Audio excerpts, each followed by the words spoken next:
Okay, this is the fourth video installment. So we've just finished talking about, the foot in the door technique, the door in the face technique, the low ball technique, all strategies for securing compliance, getting people to do what you want them to do. Okay? Let's move on now and talk about obedience to authority figures. So early 1960s, this social psychologist, Stanley Milgram, conducted what turned out to be one of the most famous and disturbing psychology experiments ever done. He wanted to understand why apparently normal German citizens willingly obeyed orders to injure or kill people during World War II. Like, why did your typical average German obey these brutal orders? So there is a little video that I will give you access to. I'll send you that link. But again, you can just go to YouTube and search Milgram if you want, and you'll find it. But here's what he did. He put an ad in the paper asking for participants in a memory study. And when the participant arrives, they meet another person arriving at the same time, presumably there to participate as well. But this person is a Confederate, meaning they are posing as a participant, but they're part of the study.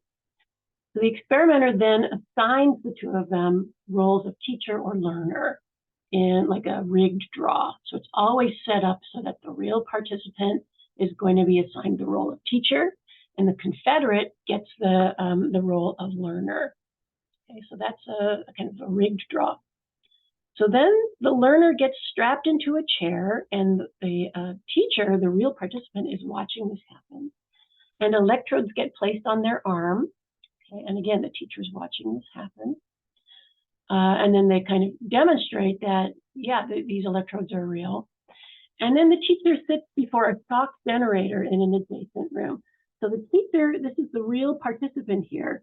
Behind this wall is the learner, presumably strapped to a chair and covered with electrodes. This shock generator has 30 switches marked in 15-volt increments from 15 volts, which says mild shock underneath, to 450 volts at the other end, which has the descriptor XXX, right? And before that, it's danger, severe shock. So there are descriptors all the way along here. So here's sort of the format of the study. Every time that learner makes a mistake on a word pair task, the teacher has to administer the next level of shock. So the first shock is 15 volts, the second shock is 30, and so on. Now, the real situation is this learner is a Confederate. They're not actually going to be shocked, but the teacher doesn't know that. And the learner has kind of set moments where different things are going to happen that they will kind of initiate. So at 75 volts, the learner moans loudly. So as the teacher is sitting in front of the shock generator, you can hear through the wall the learner moan. So you know, presumably, the shocks are getting painful. At 90 volts, the learner cries out in pain. You hear like a sharp ow. At 150 volts, the learner screams and asks to be let out of the experiment. Okay. At 180 volts, the learner starts banging on the wall, saying, "Get me out of here, get me out of here. I don't want to do this anymore." 285 volts, the learner emits agonized screams and is refusing to answer the little word pair tasks anymore. They're just screaming and demanding to be let out. At 330 volts, the learner is completely silent from there on. Okay, so presumably they have passed out or are dead. Okay. So the real purpose of this study is to see how many people would go all the way to 450 volts, ostensibly killing a person who, they don't even know, just because the researcher is telling them to. So before the study, Milgram asked 40 psychiatrists at Yale to forecast the outcome. He asked them, like, how many people do you think would go all the way? And they predicted that most people would break off at 150 volts. 150 volts is where the person says, I don't want to do this anymore. And really, at that point, from that point on, this is kind of a felony, right? It's kidnap and torture at that point if they don't let the person out when they ask to be let out. So the psychiatrist said, look, that's when people will stop. Okay? Only maybe 0.1% would go all the way to 450. That is not what they found. They found that of the 40 participants in that first trial, only 5 stopped before 300, and 65% went all the way to 450. 2/3 of the participants went all the way to 450 volts. Now, they weren't happy about it. In the video clip you'll watch, you'll see that they're upset, right? And they keep asking the researcher, like, shouldn't we check on this guy? I think we might have hurt this guy. Can we just see if he's okay? And the researcher is simply going to respond with, it's important that you continue. Please continue. While the shocks may be painful, they are not harmful. Please continue. Stuff like that, right? The researcher had some very kind of set responses. It's imperative that you continue. So what are the factors affecting obedience? Milgram and others then varied the original procedure after that first kind of shocking finding, pardon the pun, to see like what factors might ramp up obedience, what factors might get in the way of obeying. For example, if the teacher could see or had to touch the learner, then obedience decreased. So they did a version where, as you see here, the teacher, who's the real participant, is sitting right beside the learner who's getting shocked. And in this version, the teacher has to hold the learner's hand down on an electric pad, right? So they're kind of forcibly giving them the shock. In that scenario, not surprising, fewer people went all the way to 450, right? It gets harder to harm someone that way if you have direct contact with them. They did a version where the experimenter gave orders over the phone instead of being there in person, and in that scenario, obedience dropped. Okay, so when the guy in the lab coat wasn't in the room, fewer people obeyed. In terms of personality characteristics, were there any personality traits that predicted who would go all the way and who wouldn't? They didn't really look at this too much because this is a social psych experiment. They're looking at the situation more than personality traits. But generally, people who are concerned about how others view them are more likely to be obedient. So, people who care a lot about whether the experimenter thinks they're a good participant, right? So, Milgram believed that while there are enormous differences between what he demonstrated in his laboratory and what happened in Nazi Germany, nevertheless, he believed that a common psychological process is involved in both events. That part of the explanation for the Holocaust is that people will obey authority figures, even when the authority figures are telling them to do evil things. So that's one of the most notorious social psych studies. Now, in terms of the 50 years since Milgram's research and some of the critiques that have been raised, some criticisms say, some participants might have received stronger orders than others. So the critique here is that Milgram didn't treat each participant exactly the same. And maybe some didn't really believe the victim was receiving shocks, right? So that argument is that maybe some people saw that it wasn't real, right? Possibly. But when you look at the video clips, it sure looks like they were buying it. Maybe some weren't so much being obedient as believing in the value of science, and telling the teacher that they must continue for the sake of the experiment had a bigger effect than telling them that they must continue because they had no choice. So, people obeying, this criticism says maybe it's more about valuing the scientific enterprise. I don't know, maybe. Many have criticized the treatment of participants as unethical, which is one of the reasons why we don't run the Milgram study anymore. We're not allowed to. It put participants through a lot of stress. And not all participants received timely debriefings. In the first couple of iterations, they didn't tell people that they actually hadn't shocked anyone. They did bring the guy out and say, look, he's fine. You didn't hurt him. But it took a couple of iterations before they were actually telling people, you didn't actually shock anybody. However, they did do follow-ups, and most people reported they were glad they'd been in the study, that they found that it was useful to know that they were prone to this kind of blind obedience, and maybe that would inoculate them against behaving that way in the future. So the Milgram studies definitely document how powerful situational influences can be, right? The takeaway is that ordinary people can do terrible things when ordered to by an authority figure. Now, would he get the same results if we ran that research today? They did a replication, 2006, 2009, where they made it briefer. They didn't go all the way to 450.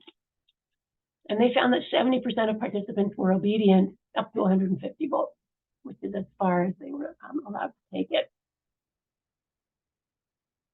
So we don't have any evidence that we'd get different results today. Okay, that's the Milgram study. Let's talk about aggression. Any behavior that involves the intent to harm another person is aggression. And physical aggression is common in kids, but it's actually pretty rare among adults. I mean, that's the good news here. Adults are more likely to use words or gestures meant to threaten or intimidate or emotionally harm others versus, physical throwing fists, right? Although, of course, this still does happen. So what are the factors behind aggression? There's biology and there's situational factors. So when you look at other animals, aggression often is happening in the context of fighting over a mate or defending territory, right? So these two lion boys are, fighting to decide who gets to have the beautiful lady back there. We know from research that stimulating certain brain regions or altering brain chemistry can alter levels of aggression. So for example, serotonin, the neurotransmitter serotonin, is important in the control of aggressive behavior. In humans, low levels of serotonin is associated with aggressive behavior and hostility and unrest. Generally speaking, the more serotonin in your system, the calmer and happier you are. The lower the levels of serotonin, the more aggressive and irritable, hostile you are. Situations can also bring out aggression. For example, someone cutting you off in traffic, right? And then you're yelling at them. Something that you might not do if, you were face-to-face in a Wegmans or something, right? So there's an old idea about aggression that says it comes from a frustration where, you have a goal, you have something you want, and you can't get it. So it's called the frustration aggression hypothesis. This goes all the way back to the 1930s and John Dollard. The idea is the more frustrated you feel, the more likely you are to aggress. So frustration happens when you have a goal and you are blocked from getting to your goal. The more your goals are blocked, the greater your frustration, the greater your aggression. So aggression happens when we want something and we can't have it. And any situation that elicits negative emotions, whether it's being insulted, being afraid, being in pain, those can trigger aggression too, because those emotions trigger thoughts about fight or flight, right? And those thoughts can prepare you to act aggressively. Even the temperature outside can affect aggression. Being too hot can increase aggression. So the dog days of summer, these riots in the streets tend to happen in summertime. There's much less rioting when it's like -10 outside, right? Social and cultural factors can also affect aggression. So violence varies dramatically across cultures and even within cultures at different times. Murder rates are higher in some countries than others. This is on your textbook, page 487. We're looking at the number of murders per 100,000 people per year. And there's the United States there. There's the global average. And you can see that there are places in the world where murder is a lot more common than in other places. What about good behavior, pro-social behavior? Any act intended to benefit another person is pro-social behavior. So these include offering to help, doing favors, paying someone a compliment, cooperating, giving blood, being pleasant, being kind, as the Dalai Lama says, right? And altruism is one type of pro-social behavior where you provide help when it's needed with no reward for doing so, no apparent reward. So altruism is when you're nice to someone else and you have no expectation that they will reciprocate. There's no reward coming. So we're more likely to be altruistic towards people whose genes we share, right? You're more likely to help out someone who's in your family, for example. This makes evolutionary sense. If, according to evolution, the whole point of being alive is to keep your genes going into the next generation, then people who share your genes, you're going to be likely to help them, right? Because helping them survive is helping your genes survive. But we also sometimes help non-relatives, right? So why would we do this? One idea is reciprocal helping with Robert Trivers back in 1971. So one animal helps another because the other may return the favor one day, right? You scratch my back, I'll scratch yours. You're more likely to see reciprocal helping in species like ours that live in social groups because their, survival depends on cooperation when we live in groups. So helping each other out is a strategy for survival. Being able to rely on each other, right? I found this going over my Facebook feed not too long ago. This trapped rat's cage mate ultimately opened the container's door to set the rat free without any rewards, researchers found. Right? So if you put two rats in a situation like this where one is trapped, the other one will try to get them out. Right? That's pro-social behavior. It's not like the trapped rat is going to reward them with, more kibble or something. This is pro-social behavior, altruistic behavior. Okay, good place to pause, and we will pick it up with bystander effects in the next piece.